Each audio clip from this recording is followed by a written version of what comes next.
Our God is a victorious God. Meidän Jumalamme on voitokas Jumala.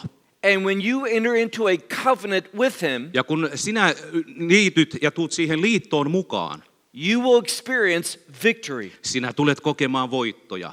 That is a promise from God. Tämä on lupaus Jumalalta. We can call that victory salvation. Me voimme kutsua tätä voittoa pelastukseksi. And we're reminded of victory Ja kun muistuu mieleen pelastus, at the end of chapter 1 of the book of Ruth. siinä Ruutin kirjassa 1. luvun loppupuolella, Nothing is written in the scripture by chance. mitään Raamatussa ei ole sattumaltaan laitettu tänne. Every word has a message for the reader. Jokaisella sanalla on niin kuin ilmoitus lukijalleen. It's not by chance, Ei ole mitään sattumaa, but it's by the providence of God vaan Jumalan huolenpidon mukaan. that Naomi and Ruth returned to Bethlehem Niin Noomi ja Ruut palasi takaisin Betlehemiin. at the beginning of the barley festival. Siellä ohran leikkuun aikana. I mentioned to you last night Mä mainitsin eilen päivällä, eilen iltana, that the first day of the barley festival kun tämä ensimmäinen päivä ohraleikkuun aikana, juhlan aikana, is the same day that Messiah was raised from the dead. on sama päivä, milloin Jeesus nousi kuolleista. And there was a tradition Ja on traditio, a tradition that is found in the scripture, joka löytyy Raamatusta. that the people would bring to the priest Että ihmiset, kun tuotiin papiston eteen, a wave offering. oli niin kuin tämmöinen heilutusuhri. This is a sign of victory. Tämä on merkki voitosta. And the people would make a prayer. Ja ihmiset tekivät rukouksia ja tekivät rukousanomuksia. Now, it's the beginning of the harvest. Tämä on nyt niin kuin leikkuun aika. And that day is known as the day of the first fruit. Ja tämä päivä sanotaan myöskin ensihedelmän päiväksi. We are reminded that Paul called the risen Christ the first fruit. Meitä muistutetaan, Paavalikin muistuttaa meitä, että Kristus oli tämä ensihedelmä. And you and I as believers are the rest of the harvest. Ja me uskovina ollaan sitten tämä muut näistä hedelmistä. And what was the prayer that was made? Ja mikä rukous oli se, mitä tehtiin? That the rest of the harvest would be like the first fruit. Että kaikki nämä muutkin hedelmät, jotka ovat, niin ovat samankaltaisia kuin tämä ensihedelmä. That's victory. Tämä on voitto. That you and I are going to be like Messiah. Eli sinä ja minä tulemme olemaan niin kuin Messias itse Kristus. We're going to be like him when we receive that new body. Me tulemme silloin samankaltaiseksi, kun me saamme tämän uuden ruumiin. It is a kingdom hope Tämä on Jumalan valtakunnan toivo, that we receive through redemption. jota me vastaan otetaan lunastuksen kautta. Take out your Bibles and look with me to chapter 2 of the book of Ruth. Otetaan Raamattumme esille ja tutkitaan nyt tämä toinen luku Ruutin kirjasta. Now, notice how it begins. No heti huomaa nyt, mitä tässä alussa jo heti sanotaan. We're told in verse 1 Tässä sanotaan jakeessa 1. that to Naomi there was a relative that belonged to her husband. Noomilla oli miehensä Eliemieken puolelta mahtava rikas sukulainen. Now, why is that being told to us? No miksi tämä kerrotaan meille? Well, if we're going to understand this book, Jos meidän pitäisi saada ymmärtää tämän sanoman, Ruutin sanoman, we have to remember a special commandment. niin meidän täytyy muistaa hyvin tarkan käskyn. A commandment that is mentioned in the book of Deuteronomy Käsky, joka on mainittu sillä 5.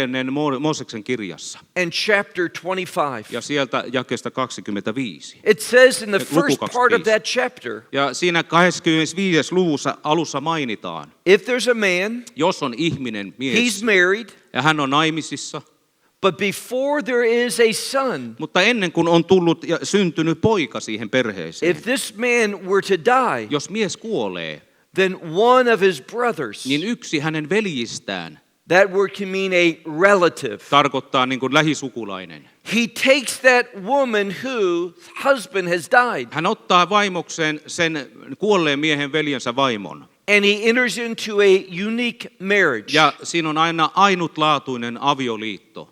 He takes her for one reason, Hän ottaa sen yhden niin kuin asian tähden. to produce a son. että voidaan tuottaa perillisen. Why? No miksi? For that name would not be cut off from the people. Niin, että tämä nimi ei niin kuin katkaista tätä linjaa. There is no heir, Ei ole niin kuin perillistä. but through this commandment, Mutta tämän käskyn tähden, the name of the dead is raised up. niin tavallaan tämän kuolleen nimi ja maine nousee ylös.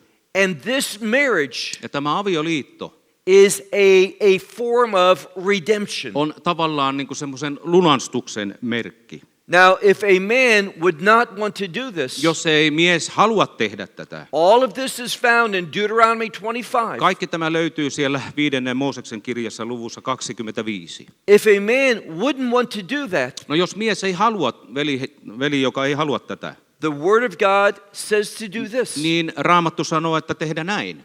to uncover his feet, Niin, että niin kuin nostaa sen peitteen pois to jaloista, remove his shoe. että voisi ottaa pois hänen kenkänsä. And if he still will not take this woman, Ja jos silti hän ei ota vaimokseen tätä naista, they go to the gate of the city niin menee niin kuin kaupungin porteille, before the elders of the community. ennen kuin, niin kuin tämän yhteisön vanhimmat ovat heränneet ja tulleet. And if he still refuses, Ja jos hän siinäkin sitten niin kuin kieltää tätä, what does she do? mitä hän tekee? She spits in his face. Hän sylkee tämän miehen naamaan. There's two stages. On 2 niin kuin askelta. First, the foot is uncovered. Ensin, että niin kuin peiti otetaan jaloista pois. And if he still will not obey God, Ja jos ei tämä mies silloin tottele Jumalaa, this spitting in his face niin tämä sylky päin naamaa is to shame him. on niin kuin häväistä häntä. Now, you need to remember that. Muista tämä asia nyt. If you forget that, Jos sä unohdat, you can't understand what's happening. niin silloin et ymmärrä näitä tulevia jakeita, mitä tullaan lukemaan. Look at verse 1 again of chapter 2. Mennäänpä jakeeseen 1 vielä tuohon luku 2. And to Naomi there was a relative of her husband. Noomilla oli miehensä puolelta mahtava ja rikas sukulainen. And notice how he's referred to. Ja huomakkaa, miten häneen verrataan. He is called a valiant man of honor. Tämä nimi tarkoittaa, että on kunnia-nimi. Now, this term is important. Tämä termi on hyvin tärkeä. We see it, for example, in the book of Judges. Me näemme siellä tuomarien kirjassa. Remember last night we talked about Gideon? Me eilen iltana puhuttiin Gideonista. He is called by that same term. Hänetkin kutsutaan tällä samalla lauseella. A mighty man of valor. Mahtava mies, jolla oli arvoa. And what do we know about Gideon? Ja mitä me tiedetään Gideonista? He was changed. Hän muuttui. He was a fearful man, Hän oli niin kuin pelkäävä mies, but God changed him. mutta Jumala muutti hänet. Through what event? Minkä tapahtuman jälkeen? Through redemption. Lunastuksen tapahtuman jälkeen. He had a Passover experience. Hänellä oli pääsiäisen niin kuin kokemus And it changed him. ja muutti hänen elämäänsä. So whenever we see that term as it's recorded in verse 1, Ja aina kun me näemme esimerkiksi tämän sanankohdan tai termin täällä, mitä tässäkin mainitaan, we should think about redemption. niin meidän mieleemme täytyisi tulla lunastus. This man was from the family of Elimelech, Ja tämä oli Elimelekin puolelta rikas sukulainen. and his name was Boaz. Ja hänen nimensä oli Boas. Now, remember what we learned last night. Muistat varmaan, mitä me eilen opetettiin. Names in the Bible have meaning. Nimet Raamatussa on jonkunlainen merkitys. When we look at chapter 2, Kun me katselemme nyt lukua 2, again, redemption is hinted to. taas jälleen kerran niin kuin tämä lunastussana on niin kuin piiloitettu. And this man is called Boaz, Ja tämän miehen nimi, joka oli Boas, which means with power. joka tarkoittaa voiman kanssa. It is through redemption Lunastuksen kautta, that we have access to the power of God niin meillä on silloin niin kuin Jumalan voimaa, meillä on niin kuin tavoitettavissa. to be used by God Että me voisimme olla Jumalan käytössä to bring about change, tuomaan muutosta, godly change. jumalallista muutosta. And that godly change Ja tämä jumalallinen muutos brings about restoration. tuo aina jälleenrakentumista. It puts things into God's order. Niin pannaan silloin Jumalan järjestykseen. Now, let's be very clear about something. Ollaan nyt hyvinkin tarkka tässä.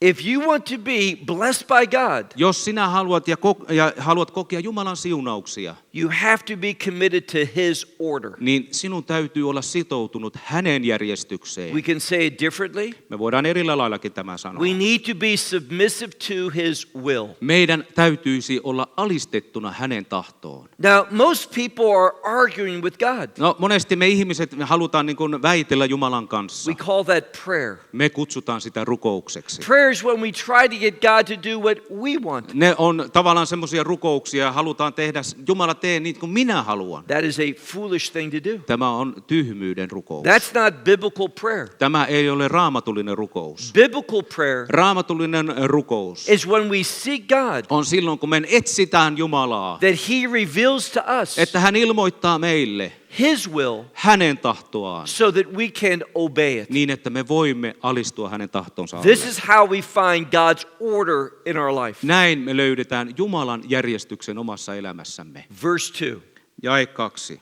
And Ruth the Moabite, Moabilainen Ruut she said to Naomi, sanoo Noomille, I will go now into the field, voisinko mennä pellolle and she will glean among the stalks of wheat. ja poimimaan niitä tähkiä jonkun jäljessä. Now, there's a unique word here. Tässäkin on aivan ainutlaatuinen sana. It's related to the harvest, Se on tarkoitettu sadonkorjuuseen. but it's not a normal harvesting. Mutta nyt ei ole kysymyksessä normaali sadonkorjuu. You are going to see that there's an emphasis in the text Sä tulet näkemään, että tullaan painottamaan määrättyä asiaa. on Ruth following after those who are actually harvesting. Kun Ruut seuraa niitä, jotka ensin tekevät sitä sadonkorjuuta. What Ruth is doing Mitä Ruut tekee?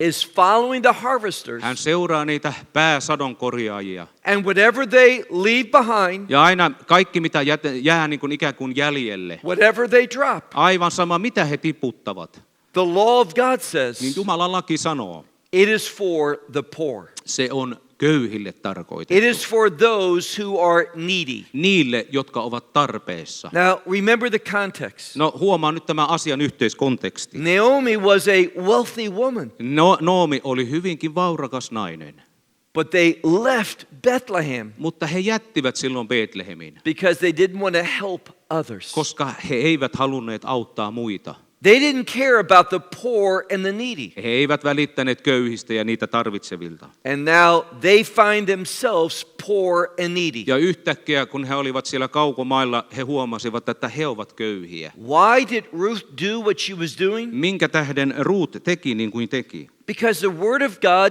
commands her. Koska Jumalan lait ja niin kuin käskyt olivat tarkkoja. The word of God says this. Jumalan sana sanoo näin. You cannot take all the harvest. Et voi ottaa kaikki, mitä sadonkorjuusta otetaan. You have to leave the borders of your field. Niin sun täytyy ne reunat jättää siitä pellosta. And again, whatever is left behind, Ja aina kun mitä sinne jää, you can't go back. niin et voi palata. Whatever you drop, Aivan sama mitä tiputat. you can't pick up. Et voi nostaa ylös. It is the law of God Tämä on Jumalan laki, which says these are for the poor. joka sanoo, että nämä on tarkoitettu köyhille. Now, do you see something about Ruth? Huomaatko nyt tässä Ruutista jotakin? Her and her mother-in-law are in great need. Hän ja hänen anoppinsa on hyvin suuressa tarpeissa. And she's utilizing the word of God Ja hän nyt ottaa Jumalan sanan käyttöön to meet her need. niin, että hän täyttää ne tarpeet, mitä And köyhillä when on. we apply the word of God to our life, Ja kun me otetaan myöskin omaan elämäämme Jumalan sanan, God is going to position us where He wants us to be. Jumala tulee laittamaan siihen paikkaan, mihin hänen tarkoituksensa on. It says that she will go into the field. No hän menee sinne pellolle She is going to glean among the stalks. ja hän siellä ottaa niitä tähkiä, jotka jäävät jäljelle.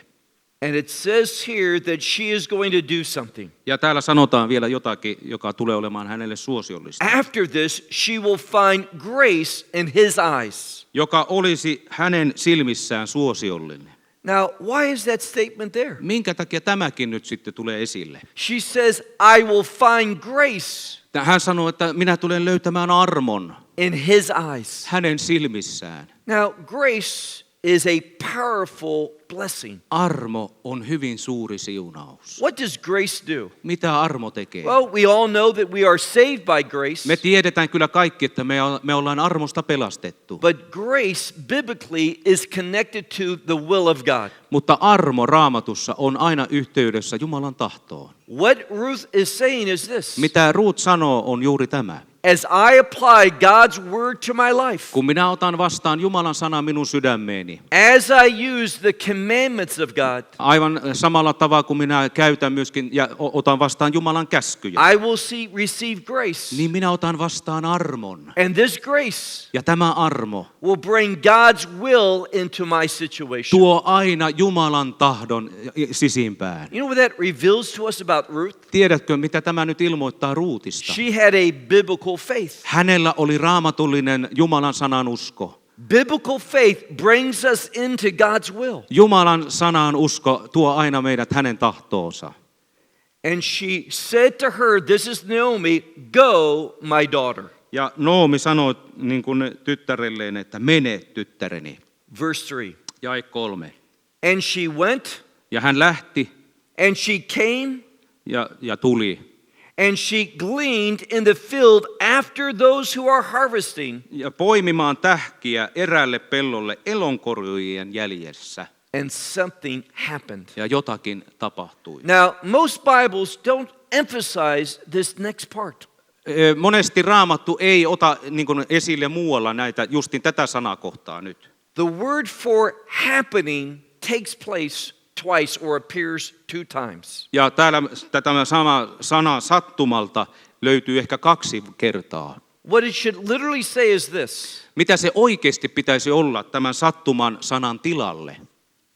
God caused an event to happen. Jumala aiheuttaa tapahtuman, joka tulee tapahtumaan. It's a unique construction in the biblical language. Se on aivan ainutlaatuinen rakenne tässä sanassa. And it appears 4 or 5 times throughout the scripture. Ja se löydetään ehkä 4 kertaa Raamatussa. You know the first time it appears? Tiedätkö, missä se ensimmäisen kerran tulee esille? In the book of Genesis. Siellä ensimmäinen Mooseksen kirjassa. This is when Abraham's trusted servant, Siellä, missä Abraham uskoi palvelijalle. a man by the name of Eliezer. Palvelija nimeltä Eliezer. Remember that God gave him an assignment Tiedätkö, että Jumala antoi hänelle tehtävän to go to a distant country menemään kaukaiseen maahan. and find a woman for Yitzchak Löytää Iisakille vaimon and bring her back. ja tuomaan hänet takaisin. Now I see some ladies among us. No, minä näen täälläkin naisia. Can you think back when you were a young woman, Ajattelepa hetkisen nyt sitten semmoista aikaa, kun olit nuori unmarried? ja et ollut naimisissa. And can you imagine Ja voitko ajatella, a strange man coming before you että yhtäkkiä tuntematon mies tulee sinun eteesi and say, God has revealed to me ja sanoo sinulle, että Jumala on ilmoittanut minulle. you are to marry a man in a different country. Sinun täytyy mennä naimisiin jonkun miehen kanssa, joka on kaukaisissa maissa. And we find that this woman left her family, Ja me huomaamme, että tämä nainen kyllä jätti oman perheensä. left her country Jätti hänen omaan to maansa go to a place that she had never been. menemään tuntemattomaan maahan. Why did she do it? Miksi hän tämän teki? Because she believed Eliezer. Koska hän uskoi Eliezer. What had he done? Mitä hän teki? If you read this chapter carefully, Jos sä luet tämän luvun hyvin tarkasti, he did something for the first time. hän teki jotakin aivan ensimmäistä kertaa. He prayed. Hän rukoili. Now, he didn't know God personally. Hän ei tuntenut Jumalaa henkilökohtaisesti. He spoke about the God of Abraham, his master. Hän puhui siitä Abrahamin Jumalasta, joka oli hänen herransa. And what did he pray? Ja mitä hän rukoili? He uses the same phrase. Hän käyttää juuri tätä samaa sanatermiä. God, when I come to this place, Jumala, kun minä tuun tähän paikkaan, will you do a event for me? tuletko tekemään jonkun tapahtumaan minulle? Will you reveal to me the right woman? Tuletko minulle ilmoittamaan tämä oikean naisen?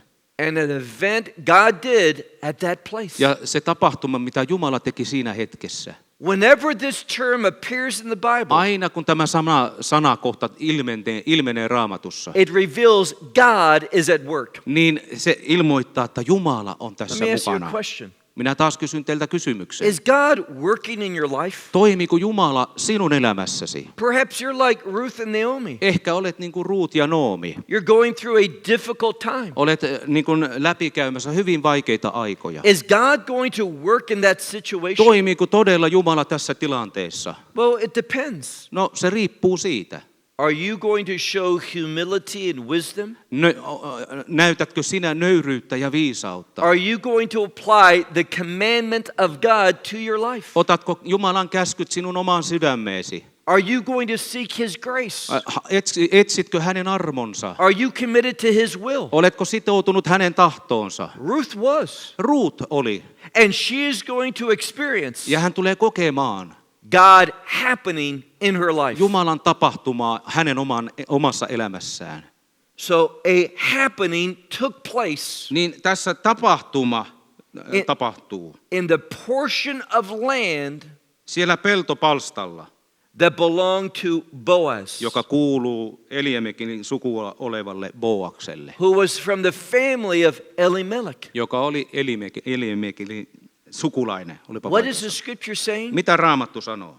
God is leading Ruth. Jumala johdatti Ruuttia. Now I've been to Bethlehem. Minäkin olen ollut Betlehemissä.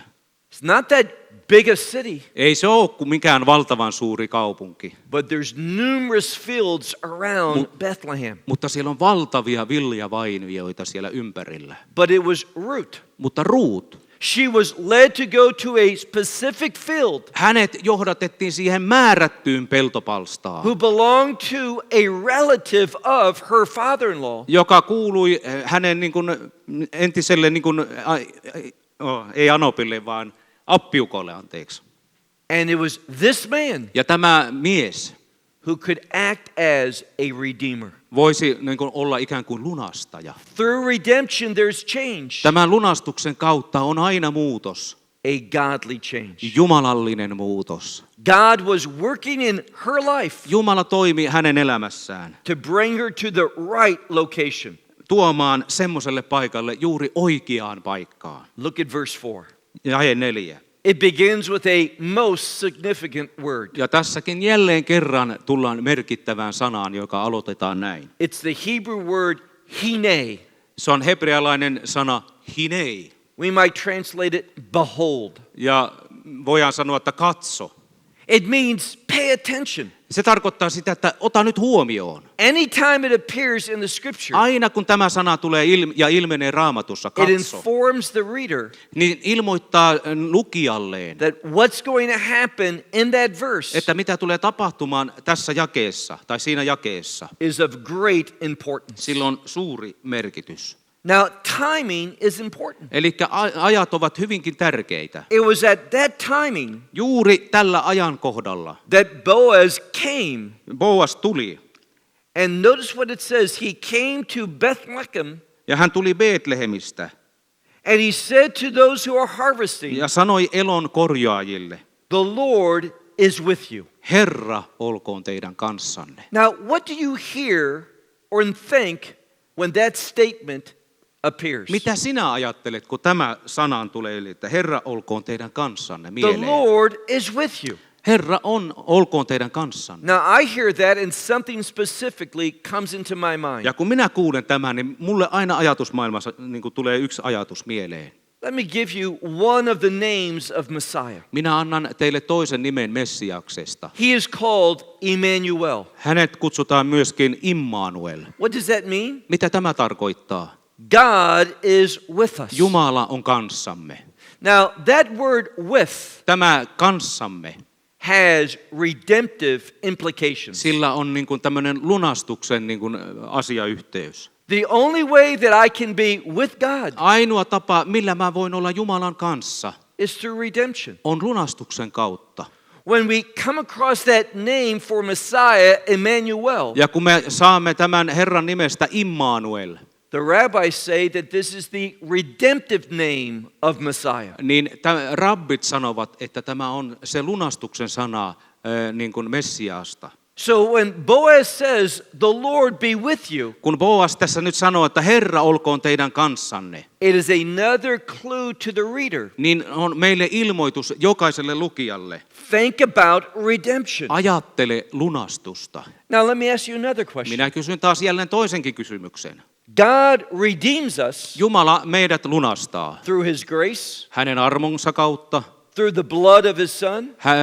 Jeesuksen Kristuksen hänen poikansa veren kautta. And what is the reason that God redeems Ja us? minkä tähden Jumala sitten meidät lunastaa? Well, the text tells us. Raamattu tekstit kertoo meille. He has done the work of redemption Hän on tehnyt lunastuksen työn, because he wants to bless us. koska hän haluaa siunata meitä. Notice what the scripture says. Mitä Raamattu taas meille kertoo? The Lord be with you, Herra olkoon teidän kanssanne. and those who are harvesting respond back, Ja he vastasivat, jotka olivat siellä elonkorjuulla. and the Lord will bless you. Herra, siunatkoon sinua. Now, these ones who are harvesting Nämä, jotka siellä olivat elonkorjuulla, are speaking to Boaz. puhuvat nyt Boakselle. God is going to bless you, Boaz. Jumala tulee ja Herra tulee siunaamaan sinua, Boas. And what is that blessing? Ja mikä tämä siunaus on? God is going to use this man. Jumala tulee käyttämään tätä miestä. That's being blessed. Tämä on siunaus. When God uses you Kun Jumala käyttää sinua, to influence others, että teet vaikutuksia muille, that they might receive God's will, jotka eivät ota vastaan Jumalan tahtoa, you are being blessed. sinua kuitenkin siunataan. It is a privilege to be used by God. On etuoikeus, että me voimme olla Jumalan käytössä. But again, that only happens Mutta taas jälleen kerran tämä tapahtuu vain ja ainoastaan as an outcome of redemption. tulos siitä lunastuksesta. Verse 5. Jae 5. And Boaz said to the young man who was over the ones who are harvesting, Boas kysyi palvelijaltaan, joka oli leikkuväen päällysmiehenä. to whom is this young woman? Kenen tuo nuori nainen on? Now, do you see God at work? Näetkö nyt, miten Jumala toimii? We're going to find out is that there were numerous men who were harvesting. Me tulemme näkemään, että oli valtavia määriä miehiä, jotka olivat siellä elonkorjuulla. There were many other young women Oli myöskin nuoria naisia, who were also working. jotka olivat myöskin työssä siellä. So the fields would have been full of people. Eli pellot olivat täynnä ihmisiä. But when Boaz came there, Mutta kun Boas tulee paikan päälle, he noticed just one woman, hän huomioi vain ja ainoastaan yhden naisen. and that was Ruth. Ja tämä oli Ruut. Why did he notice her? No minkä takia hän huomasi juuri Ruutin? God is at work. Jumala toimii. God pointed Ruth out to Boaz. Jumala näytti Boakselle Ruutin. He says, who is this young woman? Niin siellä sanoo, että kuka tämä nainen on, nuori nainen. And the young man who's over the harvesters, Ja tämä nuori päällysmies sanoo. he says the young woman is a Moabite woman, Hän sanoo, se on nuori moabilaisnainen, for she has returned with Naomi from the fields of Moab. joka tuli Noomin mukana Moabin maasta. Now remember that Boaz is related to Naomi. Muistat varmaan nyt, että Boashan oli sukulainen tälle Noomille. He would have known this family. Hän olisi tuntenut kyllä tämän perheen. He would have known what had happened. Hän olisi tiennyt, mitä tapahtui. And now he sees this Moabite woman. Ja nyt hän näkee tämän moabilaisen naisen. Well, a Moabite is an enemy of God's people. No, me tiedetään, että moabilaiset ovat Jumalan vihollisia. But there's been a change. Mutta on tapahtunut muutos. This enemy has turned into a blessing. Tämä vihollinen on muuttunutkin siunaukseksi. We'll see that in a moment. Ja me tulemme näkemään tämä myöhemmissä jakeissa. Verse 7. Jae 7. And now this young man tells Boaz Ja nyt tämä nuori mies kertoo Boakselle about Ruth, Ruutista. that she has said, I will glean, please, and I will gather up among the heaps. Ja hän pyysi, että saisi poimia ja koota tähkiä lyhteiden väliltä sadonkorjaajien jäljessä. I will follow after those who are harvesting. Eli hän seuraa niitä, jotka ovat sadonkorjaajia. Says that she has come and she has worked from the morning. Niin hän tuli ja oli ollut jalkeilla aamusta tähän asti. And she's done so until now. Ja teki sen tähän saakka. And she's only returned for a little while to Ja- her house. Ja vasta äsken hän vähän istahti pajassa. What is this man saying? Mitä tämä mies oikein kertoo? This woman is a hard worker. Tämä nainen onkin kova työntekijä. Now, Boaz knows that she's related to Naomi, Boas kyllä tiesi, että oli nyt sukulainen tälle Noomille. her daughter-in-law. Eli hänen niin kuin tyttärensä. He knows of their financial situation. Ja hän tietää heidän taloudellisen tilansa.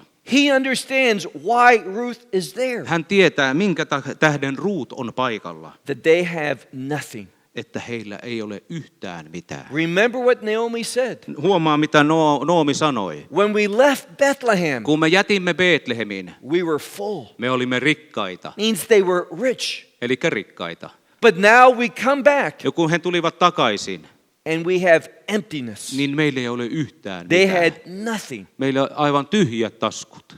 They had suffered a great loss. He olivat kärsineet hyvin suuren menetyksen. So now Ruth is gleaning in the fields. Ja nyt siellä Ruut on niin kuin näitä tähkiä, mitä oli jäänyt keräämässä. Verse 8. Jae 8. Boaz now speaks directly to Ruth. No nyt Boas sanoo suoraan Ruutille. He says, "Surely my daughter, listen." Kuulehan tyttäreni. Now he's taking counsel and giving it to Ruth. Ja nyt hän ottaa ja keskustelee Ruutin kanssa. He's giving her Ja instructions. antaa neuvoja.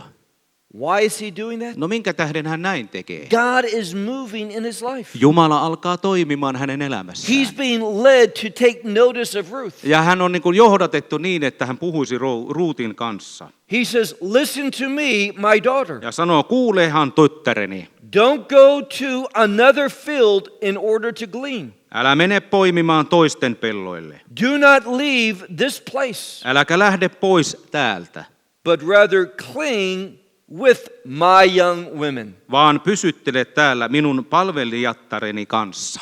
Did you hear that word? Huomatko tämä sanan? Hold on to. Pidättää kiinni. That's the second time that word appears. Tämä on toinen kerta, kun tämä tulee esille. Remember what we learned last night? Huomaat, mitä me eilen illalla opetettiin. That word usually relates to a commitment to the commandments of God. Tämä yleensä on niin kuin sitoutumista Jumalan käskyihin. And he says, "Be committed. Ja sanoo, että pidättele ja pidä kiinni. Don't go anywhere else, Älä mene mihinkään muualle. but you follow my harvesters, Seuraa minun palvelijattareni. and you stay with my young women." Ja ole nuorten naisten kanssa. Verse 9. Jae 9. "Let your eyes be on my field, Pidä silmällä, millä pellolla leikataan. and follow those who are harvesting. Ja kulje elonkorjaajien jäljessä. You go after them, Ja kulje heidän jäljessään. and surely I have commanded the young men Ja minä olen kieltänyt palvelijoitani koskemasta sinuun. that no one touches you." Minä vein vaan aina vielä eilen, että älä koske heihin. What is he doing? Mitä he tekee? Providing protection. Ottaa huolta siitä, että on niin kuin suoja. Ruth is a Moabitess. No tässä on ihmeellistä, kun Ruuthan on She moabilainen. has nothing. Hänellä ei ole yhtään mitään. She is in a very vulnerable Hän position. on hyvin haavoittuvaisessa tilanteessa. It would be easy to exploit her. On niin kuin hyvinkin niin kuin helppo niin kuin hänet paljastaa. Boaz is a wealthy man. Boashan on hyvin rikas mies. He's not thinking of himself. Hän ei ajattele itseään. He's thinking of a Moabite woman. Hän ajattelee nyt juuri moabilaista naista. And he's providing for her. Ja hän ottaa huolesta häneen. Don't go anywhere else. Älä mene mihinkään muualle. You stay here. Pysyttele täällä. No harm will come to you. Mitään pahaa ei tule tapahtumaan sinulle. And he says, when you are thirsty, Ja sano, että kun sinä olet niin kuin janoinen, you go to the pitchers mene astioiden luo and you drink what the young men have pumped up. ja juo palvelijoiden ammentavaa vettä. Verse 10. Jae 10. Now, Ruth knows something. No Ruut ajattelee nyt ja tietää It jotakin. is not natural for this man to be protecting her. Ei ole kuulleen luonnollista, että tämä mies nyt suojelee häntä. It is not natural for this man to be providing for her. Ei ole luonnollista, että tämä mies pitää hänestä huolen. She understands that something is going on. Hän ymmärtää, että nyt on jotain tapahtumassa. What is that? Mitä tämä on? God is happening in her situation. Jumala tulee puuttumaan hänen tilanteensa. And what should you and me, the reader, understand? No mitä meidän lukijat täytyy nyt ymmärtää? God enters into one's life. Jumala niin kuin vaikuttaa ihmisen elämään. When we apply the word of God to our life. Kun me otetaan Jumalan sana sydämeemme. Verse 10. Jae 10. Notice what she does. No huomaa mitä hän tekee. And she falls upon her face. Silloin Ruut heittäytyy kunnioitusta osoittaen kasvoilleen. This expresses humility. Ja tämä nyt näyttää nöyryyttä. It is also expressing thanksgiving. On myöskin siitä, että ilmaistaan kiitosta. And notice what she does. Ja huomaa, mitä hän nyt tekee. She bows to the ground. Ja hän polvistuu niin kuin ihan maahan asti. Now, that word normally for bowing down Tämä sana, kun kumarrutaan alas, relates to worship. on aina kytkettynä palvomiseen. The rabbinical scholars, Raamatun opettajat, because of what's happening, se mitä tapahtuu, she is acknowledging God. kertovat, että hän tietää, että on tietoinen Jumalasta. She is worshiping the God of Israel. Hän palvelee Israelin Jumalaa. And she says to him, that is to Boaz, Ja hän sanoo miehelle, eli Boakselle, why have I found grace in your eyes, miksi olet minulle suosiollinen? that you should take notice of me Ja osoitat minulle huomiota, when I am a foreigner? vaikka minä olen muukalainen. She understands something. Hän ymmärtää nyt jotakin. He's under no obligation. Hänellä ei ole enää He vaihtoehtoja. doesn't have to do any of this. Hän ei tarvitsisi tehdä yhtään mitään. Why is he doing it? Mutta miksi hän kuitenkin tekee? God is moving in her life. Jumala vaikuttaa hänen elämäänsä. And Boaz is simply God's vessel. Ja Boas hän onkin Jumalan käyttöastiana. Now again, we need to make this more personal to us. Meidän täytyy ottaa tämä nyt myöskin henkilökohtaisesti. See, what the scripture wants to know from you. Mitä Raamattu tai sana haluaa tietää sinusta? Are you interested in being a vessel of God? Haluatko sinä olla Jumalan käytössä ja hänen astiana? When God moves, Kun Jumala alkaa toimimaan, do you want him to use you? haluatko, että hän käyttäisi sinua? Remember what we learned. Muistat varmaan, mitä me opit. That is the highest form of being blessed. Se on se korkein tapa, millä saadaan Jumalalta To siunauksia. become a servant of God. Että me voimme olla Jumalan palvelijoita. Verse 11. Jae 11. And Boaz answered and he said to her, Ja Boas vastasi hänelle, it has been told and told to me. minulle on kerrottu kaikki. Now, does your Bible have that twice? No, it's only once. The Word of God emphasizes this. Jumalan sana aina toistaa asioita. He says, it's been told and told. Täällä meidän sanassa sanotaan vain yhdesti, mutta täällä pitäisi olla niin, että meillä on kerrottu kaikki Everyone's toistamiseen. talking about Ruth, Kaikki puhuivat nyt Ruutista, this Moabite woman tästä moabilaisesta naisesta, who is using the law of God, joka käyttää nyt Jumalan who's lakeja taking hold of the commandments ja of God. ottaa vaarin niistä Jumalan käskyistä. Why? No miksi? She wants to bless her mother-in-law. Koska hän haluaisi olla siunaukseksi omalle anopilleen. Now, understand a New Testament principle. Ajattele nyt uudenlainen raamatullinen tulkinta. Messiah taught this on the Sermon on the Mount. Messiaskin puhuu siellä Öljymäellä tätä. The measure that you measure with Sillä mitalla, mitä sinä mittaat, will be measured back to you. tulee samalla tapaa takaisin. Ruth says, I'm going to listen to God Ruut sanoi, minä tulen kuuntelemaan Jumalaa. in order that I'm a blessing to my mother-in-law. Niin, että mä voisin olla anopilleni siunaukseksi. God sees that. Jumala näki tämän. God sees everything. Jumala näkee kaiken. And then God raises up Boaz Ja niin kun Jumala sitten nosti Boaksen, because he uses Boaz to be a blessing to Ruth. koska hän käytti Boasta olla siunaukseksi Ruutille. None of this is happening by chance. Nämä tapahtumat eivät ole mitään It is sattumia. not a coincidence. Ei ole mikään sattumatilanne. It is because Ruth is applying God's word to her life Nyt kun Ruut ottaa nämä Jumalan sanat ja käskyt sydämeen, that God is moving in this niin situation. silloin Jumala alkaa toimimaan tässä tilanteessa. Look again at verse 11. Jatketaan jakeessa 11. And Boaz answered and he said to her, Boas vastasi hänelle, "It has been told and told to me minulle on kerrottu ja kerrottu kaikki. all what you have done for your mother-in-law Mitä olet tehnyt anoppisi hyväksi, after the death of your husband." miehesi kuoltua. Now that death brings about change. No niin, tämä kuolema tuo nyt muutoksen. She's not obligated to her mother-in-law. Hän ei ole enää sitoutunut kyllä anoppiinsa enää. Even Naomi realized this.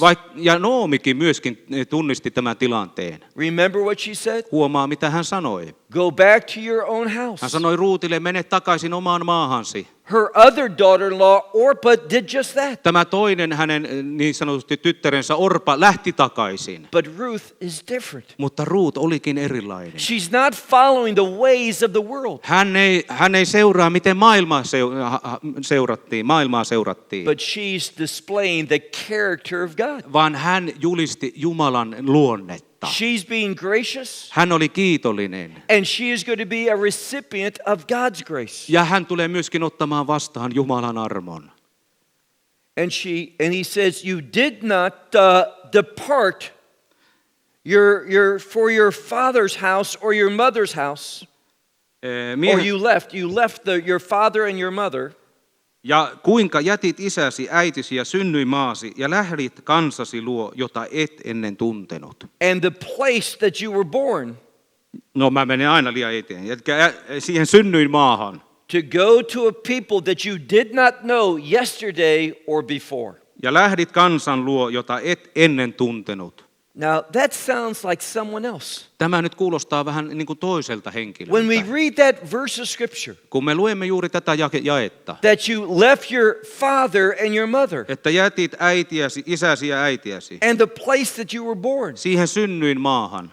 and to go to a people that you did not previously know. Ja lähdit kansan luo, jota et ennen tuntenut. When you hear that, Kun sä kuulet tätä sanaa, who comes into your mind? mikä tulee mieleen sinun mielesi silloin? Well, if you read Genesis chapter 12, No, jos luet niin kuin 1. Mooseksen kirjan luvusta 12. those same words are used in regard to Abraham. Nämä samat sanat käytettiin myöskin Abrahamilla.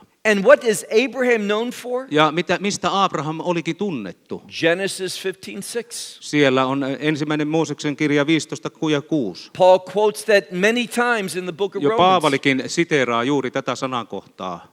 Abraham had faith in God, Abrahamilla oli usko Jumalaan. and God brought about righteousness. Ja Jumala toi hänen elämänsä vanhurskauden.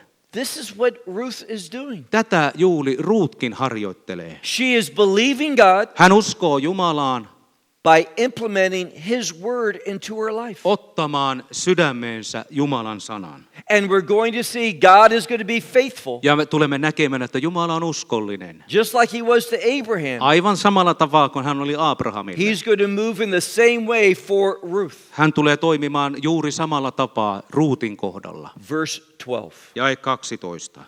Now, Boaz knows how God works. Boashan näkee nyt sitten, miten Jumala toimii. You submit and obey, Ja kun olet nöyrä ja tottelet, God is going to bless. Jumala tulee siunaamaan. God is always faithful. Jumala on aina uskollinen. What He promises, He will keep. Se mitä hän lupaa, sen hän pitää. Boaz understands Ruth's obedience. Boas näkee, että nyt on Ruut tosissaan ja on nöyrtymässä. And what does he say? Ja mitä hän sanoo? And the Lord will pay you for your activity, Herra, hyvittäköön sinulle tekosi. and your salary will be full. Ja tulkoon sinulle täysi palkka. Now, he uses just that word. Hän käyttää juuri tätä sanaa.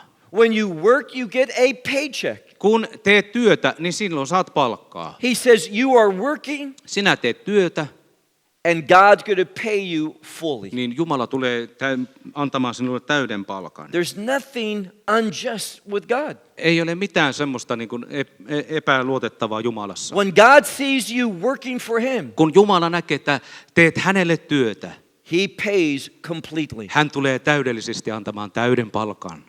And your outcome will be full from the Lord, Ja tulos Herralta tulee olemaan the God of Israel. Israelin Jumalalta. And then notice what it says at the end of verse 12. Ja huomaa nyt, mitä tässä sanotaan jatkossa. Now, most people don't understand what Boaz is saying. Monet eivät ymmärrä nyt, mitä Boas tässä sanoo. Let's read it literally. Me luemme hyvin sanatarkasti. Speaking about Ruth, Kun puhutaan Ruutista, she has put her faith in the God of Israel. hänellä on täysi usko Israelin Jumalaan. And Boaz says this, Ja Boas sanoo näin. whom you have covered to take shelter underneath his wing. Jonka siipien alta olet tullut etsimään turvaa. What does Boaz mean? Mitä nyt Boas tällä tarkoittaa? What is the wing that he's referring to? Mistä siivestä nyt on kysymys? Well, I brought this garment. Minä toin tämän liinan mukanani. This is known as Arba Kanfot four-wing garment. Eli 4 siiven niin kuin liina. Now, the word wing in Hebrew can also mean corner. Eli myös siipi voi myöskin tarkoittaa niin kuin reunaa. And you will see that this garment has 4 corners. Ja tuut näkemään, että tässä liinassa myöskin on 4 nurkkaa. Now, I'm going to give you some homework. Minä annan sinulle niin kuin kotiläksyä nyt. You need to read in the book of Numbers, Sun täytyy siellä 4. Mooseksen kirjasta lukea. chapter 15, Sieltä luvusta 15. verses 37 Sieltä jakeesta 37 through 41. 41 asti. There Moses speak about this garment. Siellä Mooses puhuu juuri tästä liinasta. And he says something. Ja hän sanoo, There's a commandment from God on käsky Jumalalta, on every 4-corner garment että kaikissa näissä 4 kulmissa, that each corner has this. että on tämmöinen niin kuin naru. Now, this is called in Hebrew a tzitzit. Tätä sanotaan hebrean kielellä titsit. And what is that? Ja mitä tämä tarkoittaa? Well, we really don't know. No, me ei oikein tiedetä. That word is a unique word. Tämä on aivan ainutlaatuinen sanakin. We only know it from tradition. Me tiedetään vain tradition kautta tämä. Because going back to the Second Temple period, Kun mennään siihen toisen temppelin aikaan, they found this garment. he löysivät tällaisen liinan. And they found these tassels upon it. Ja löysivät nämä sanotun tasseliksi, eli näitä sitoutuneita, sitoutuneita niin kuin, että sidottiin kiinni. We call it maybe in English a tassel. Eli englanniksi on tassel, tupsuja, no joo, mutta ne on niin kuin solmuja In tuossa. Hebrew, it's a tzitzit. Ja hebreaksi se on titset. Now, what do we know? No mitä tiedetään? Well, we know from Numbers chapter 15, No siellä 4. Mooseksen kirjassa luvussa 15, in verses 37 through 41. 37 jae 41. Not an interpretation. Tämä ei ole mikään tulkinta. The Word of God says you will look at this, Siellä sanotaan Jumalan sanassa, katso tätä. and when you see this, Ja kun näet tämän, you will remember God's commandments. niin silloin muistat Jumalan käskyjä. This is made in a unique way. Tämäkin on tehty aivan ainutlaatuisella tavalla. When you understand how it's made, Kun ymmärrät, miten tämä on tehty, it relates to the law of God. niin se aina viittaa Jumalan lakeihin. This is made in a way Tämä on tehty sellaisella tavalla, to remind us of the 613 commandments in the law of Moses. muistaakseni näitä 613 eri lakeja. So when he says, you have taken shelter underneath his wings, Ja kun täällä sanotaan, että on saanut Jumalan siipiensä suojaan, what he's saying is this. mitä hän sanoo on juuri tämä. I've watched you. Minä olen tarkkaillut sinua. I've heard about you. Minä olen kuullut sinusta. And you are seeking help from God Ja sinä olet etsimässä Jumalalta apua, by doing his commandments. tekemään hänen käskyjensä mukaan. It's when we obey God Kun me tottelemme Jumalaa, that we get God's attention. niin silloin me saamme Jumalan huomioon. when we serve God, kun me palvelemme Herraa, when we obey His kun me instructions, tottelemme hänen käskyjään ja ohjeitaan. this is evidence that we've been redeemed. Tämä on todiste siitä, että meidät on lunastettu. It is not obedience to the words of God that saves us. Ei ole se, että totellaan näitä lakeja, joka meidät pelastaa, It's because we have been saved, vaan sen tähden meidät on pelastettu. we have been redeemed, Meidät on lunastettu. that we will be committed to the commandments of God. Niin meidät on silloin sidotettu Jumalan käskyihin. Now, you see this, and we may know it as a prayer shawl, Eli kun katselette tänään ja voitte tunnistaa, että se on niin kuin rukousliina. but it also has another purpose. Mutta sillä on myöskin toinenkin tarkoitus. When there's a marriage, Kun on aviotto tai häät in meneillään, Hebrew, this is called talit. niin hebrean kielellä tämä on nimeltä talit. Now, do you remember in the New Testament, No muistatko sieltä Uudesta testamentista, there was a young girl who was at the point of death, joka oli siinä nuori tyttö, joka oli kuolemaisillaan. and her father was a leader of a synagogue, Ja hänen isänsä oli niin kuin synagogan johtaja.